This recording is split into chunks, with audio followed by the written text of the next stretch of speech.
Buyers, sellers और जितने भी स्टेक होल्डर्स हैं, मैं आप सबका अभिनंदन करता हूँ।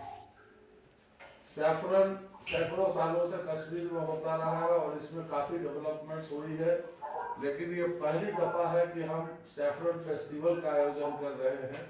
और ये एक फेस्टिवल सिर्फ आनंद का उत्सव नहीं है, ये जो 2-4 सालों में, जो पर्टिकुलरली लास्ट 2 सालों में जो डेवलपमेंट हुई है सैफरन के विकास के लिए, सैफरन को एक अच्छी पैकेजिंग, ग्रेडिंग और दूसरी चीज़ें देने के लिए, और इसको राष्ट्रीय और अंतर्राष्ट्रीय स्तर पर मार्केटिंग के लिए, इन सब का आज हम एक मिला जुला सेलिब्रेशन कर रहे हैं। इस एक दिवसीय सेलिब्रेशन में न सिर्फ बायर सेलर मीट होगा, कई सारे टेक्निकल सेशन आयोजित किए गए हैं जिसमें किसानों को जानकारियां दी जाएंगी, मार्केटिंग के क्या क्या नए अवसर हैं इनकी जानकारी दी जाएगी, और एक पूरी एक जो हमारे जितने भी लोग जुड़े हुए हैं इस सैफरन के साथ,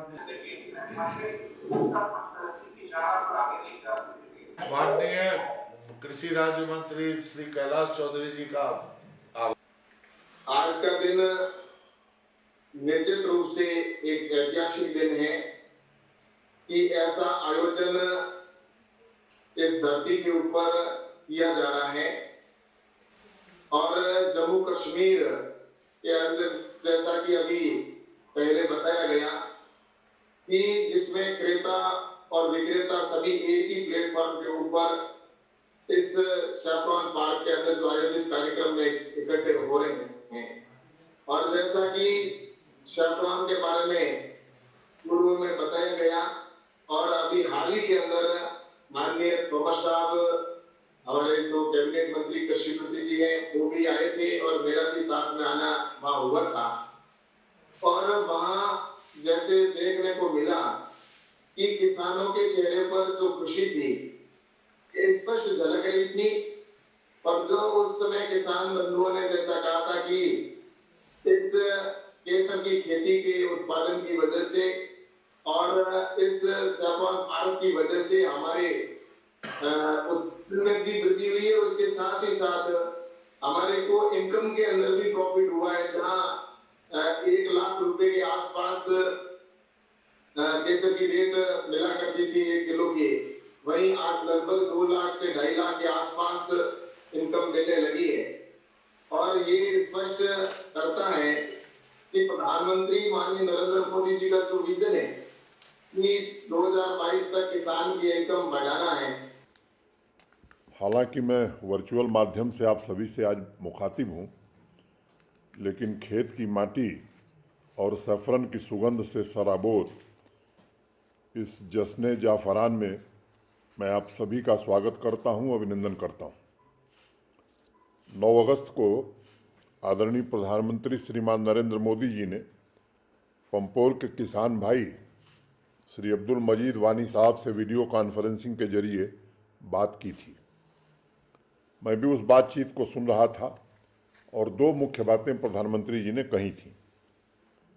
केंद्र की किसान कल्याण नीतियों की वजह से जम्मू कश्मीर के सैफरन के किसान भाइयों की आमदनी, जो भारत सरकार ने डेडलाइन तय की थी 2022 की, उससे 1 साल पहले ही 2021 में दुगनी हो गई। और इंसेंटिव के साथ नई तकनीक ने उनकी खेती को और बेहतर बनाया है।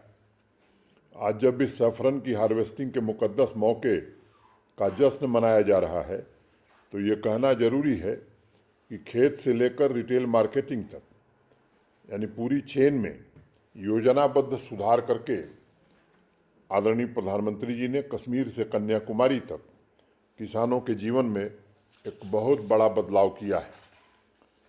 और इसलिए इस अवसर पर मैं उनके प्रति हृदय से कृतज्ञता ज्ञापित करना चाहता हूँ। साथ ही हमारे कृषि के प्रमुख सचिव श्री नवीन चौधरी जी और उनकी पूरी टीम को भी मैं बधाई देना चाहता हूँ। पिछले 15 महीनों से मैं देख रहा हूँ कि जिस तरह से कृषि, बागवानी, डेयरी, फिशरीज, इन सभी क्षेत्रों में इनकी टीम मेहनत कर रही है। मैं उम्मीद करता हूँ कि जम्मू कश्मीर की अर्थव्यवस्था में बड़ा योगदान कृषि और एलाइड सेक्टर का होगा। अगर इतिहास को पलटकर हम देखें तो अनेक लोगों ने लिखा है कि जम्मू कश्मीर में सैफरन की खेती तकरीबन 2000 साल पुरानी है। यानी सैफरन हमारी परंपरा है और यहाँ के समाज का अभिन्न हिस्सा रहा है।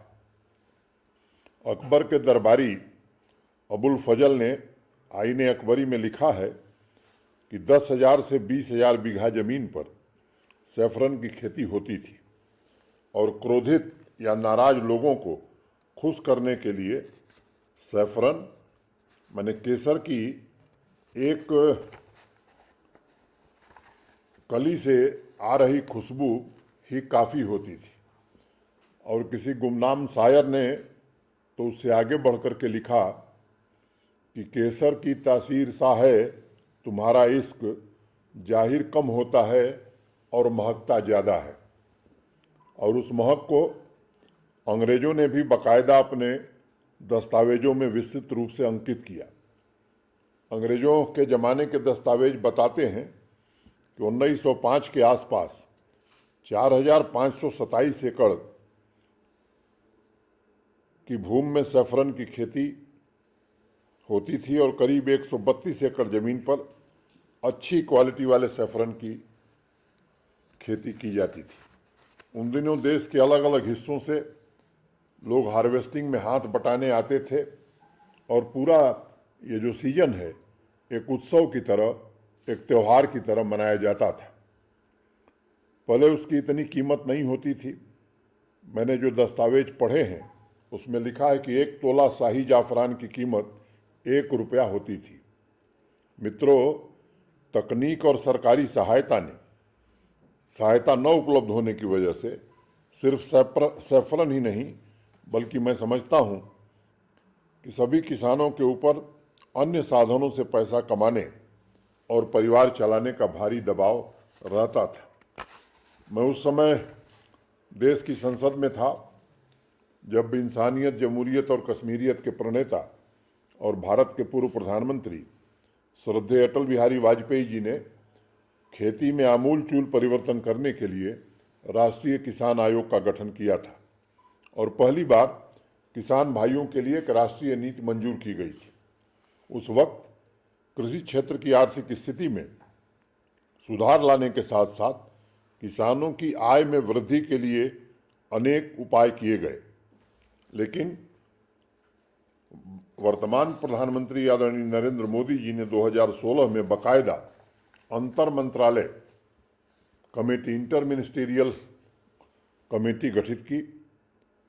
कृषि और हार्टिकल्चर में क्रांतिकारी बदलाव की शुरुआत वहीं से होती है और प्रधानमंत्री जी के विभिन्न इंटरवेंशन का परिणाम है कि आज जम्मू कश्मीर के किसान भाइयों की आमदनी पूरे देश में 5वें स्थान पर है और नेशनल एवरेज से 46% अधिक है।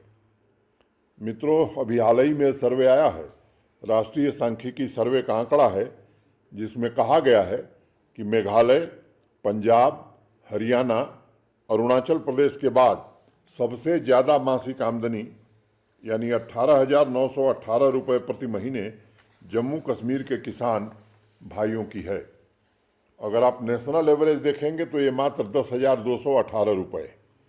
मैं मानता हूँ कि जम्मू कश्मीर की लगभग 70% आबादी जो कृषि पर निर्भर करती है, उसके लिए इस सीजन में इससे अच्छी कोई दूसरी खबर हो नहीं सकती। दूसरी संतोषप्रद बात यह है कि जिस 49% कृषि परिवारों ने हमारे कृषि विभाग के विभिन्न संस्थानों से तकनीकी सलाह मांगी है, मुझे खुशी है और मैं धन्यवाद देना चाहूँगा कृषि विभाग को और हमारे कृषि वैज्ञानिकों को कि उसमें से 98% कृषि परिवारों ने उन तकनीकों को प्रयोग में लाकर सुधारों की प्रक्रिया को आगे बढ़ाया है, मजबूत किया है। मित्रों, मैं भी गांव की पृष्ठभूमि से आता हूं और मुझे इस परिवर्तन का महत्व पता है। किसान का संस्कार धूल, मिट्टी और पसीने के बीच फलता फूलता है। इसलिए मैं मानता हूं कि किसान भाइयों में जिस तरह की नैतिकता और मूल्यों का निर्माण होता है वह किसी और बिजनेस में नहीं हो सकता है। जैसा अभी नवीन चौधरी जी ने बताया, अकेले सैफरन से यूनियन टेरिटरी के 16,000 कृषि परिवार जुड़े हुए हैं और लगभग 3715 हेक्टेयर भूमि पर अभी इसकी खेती हो रही है। ये कोई छोटा मोटा आंकड़ा नहीं है, बल्कि तकनीक के इंटरवेंशन से जिस प्रकार अभी बात कही गई कि प्रति हेक्टेयर पैदावार बढ़ाई गई है, मैं समझता हूँ वो कृषि के अन्य क्षेत्रों के लिए भी महत्वपूर्ण साबित होगी। ठीक ही कहा फारूक खान साहब ने कि पहले प्रति हेक्टेयर 2.5 किलोग्राम सैफरन की पैदावार होती थी, आज ये आंकड़ा दुगुना यानी 5 किलोग्राम प्रति हेक्टेयर हो गया है। इसका अर्थ सीधा है, पैदावार दुगना होने के साथ साथ आय भी दुगनी हुई है और इसलिए मैं मानता हूं कि जम्मू कश्मीर में विकास और तरक्की का रास्ता गांव और खेतों से होकर के ही गुजरता है। आज जो परिणाम दिखाई पड़ रहे हैं उसके पीछे एक लंबी साधना है, लंबा प्रयास है। पिछले साल कृषि विभाग के अथक प्रयत्न से जोग्राफिकल इंडिकेशन टैग यानी जीआई टैग सैफरन को मिला और इसके इंटरनेशनल मार्केट में एक पावरफुल ब्रांड बनने का रास्ता तैयार हुआ। अगर हम क्वालिटी की बात करें तो जम्मू कश्मीर का सैफरन अन्य देशों के मुकाबले बहुत ही बेहतर है, लेकिन जीआई टैग के अभाव के कारण दूसरे देशों में जो सैफरन का उत्पादन होता था, जिनकी क्वालिटी इतनी अच्छी नहीं होती थी, वो विश्व बाजार पर हावी रहते थे। मित्रों, जीआई टैग मिलने के पश्चात जब इसे पिछले साल दुबई में लॉन्च किया गया तो बहुत ही उत्साहवर्धक परिणाम आए हैं। अब न सिर्फ एक्सपोर्ट बढ़ेगा, बल्कि प्रधानमंत्री जी की पहल पर बनाए गए पैम्पोर ट्रेडिंग सेंटर से किसान भाइयों को देश के अन्य हिस्सों में भी इसे बेचने में आसानी होगी। इसके अलावा इस साल अगस्त में प्रधानमंत्री जी ने एक और तोहफा दिया। नेफेड, जो जम्मू कश्मीर प्रशासन के साथ मिलकर के हाई डेंसिटी प्लांटेशन पर काम कर रहा है, वो देश भर में जम्मू कश्मीर के सैफरन को बेचेगा। पुलवामा, बडगांव या अन्य स्थानों के किसान भाइयों को इससे भारी राहत मिलेगी और मुझे लगता है कि अब दुगनी के बजाय आमदनी तिगुनी की दिशा में बढ़ेगी। मैं आज जश्न के अवसर पर जम्मू कश्मीर की माताओं और बहनों का भी अभिनंदन करना चाहता हूँ। जम्मू कश्मीर में अगर सैफरन की खेती बुलंदियों को छू रही है तो उसके पीछे हमारी माताओं बहनों का भी कठिन परिश्रम, त्याग और बड़ी सहजता से खेती और घर की गृहस्थी के बीच संतुलन बनाने की क्षमता का भी महत्व है। सैफरन की खेती की कल्पना भी हमारी माताओं बहनों के बगैर नहीं हो सकती है और इसलिए मित्रों, हमें ये बात याद रखनी है कि जम्मू कश्मीर के पुनर्निर्माण और विकास के लिए नारी शक्ति की महत्ता को समझना और उसे उचित स्थान देना भी उतना ही आवश्यक है। हमारी यूटी की कृषि आधारित अर्थव्यवस्था में महिलाओं का जो महत्व है उसे और सक्षम बनाने की जरूरत है, ताकि उनमें आत्मविश्वास पैदा हो सके और वे समाज निर्माण में रचनात्मक भूमिका का निर्वहन कर सकें।